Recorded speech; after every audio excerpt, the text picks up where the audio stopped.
வணக்கம்.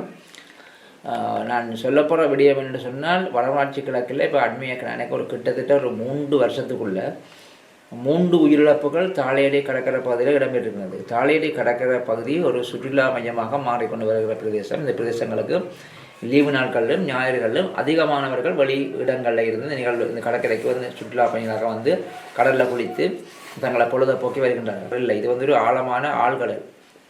உங்களுக்கு தெரியும், இந்த கடல் வந்து சாதாரணமாக கற்காவளத்தில் இருந்து இங்கால வலிக்கிட்டது என்று சொன்னால் புல்மோட்டை திருவாங்க தாண்டு வரைக்கும் ஆழ்கடலில் இருந்து வங்கக்கடலோட சம்மந்தப்பட்ட கடல். ஆக இந்த இடங்களை சுற்றுலா மையமாக்கி பிரதேச வந்து செக்யூரிட்டி கார்டை போட்டு அந்த மக்களுக்கு நான் என்னத்தை சொல்ல வேணும். இப்போ நான் நயனாதேவுக்கு போய்களை வந்து நாங்கள் நீச்சல் தெரிஞ்சாலும் கட்டாயம் அங்கே நேவிக்காரன்னு சொல்லுவோம், எல்லாரும் ஜாக்கெட் போடத்தான் வேணும்னு சொல்லி வந்து என்ன சொன்னால் இங்கே கட்டக்காட்டுக்கு திரும்ப அந்த சந்தியை இல்லை அல்லது அந்த இடத்துல ஒரு பொயிண்டை போட்டு மறைப்பு இடத்தை போட்டு போலீஸ் இனக்கலங்கமைக்கு போட்டு அதில் வந்து நீங்கள் அந்த கடற்கரைக்கு போகிறவர்கள் வந்து அந்த ஜாக்கெட்டை கொடுத்து நீங்கள் ஒரு பதிவை செய்து அவர்கள் மதவாரங்களை கொண்டு போகபடியே நிப்பாட்டி அப்படியான விஷயத்தை அதை காப்பாற்ற முடியும்.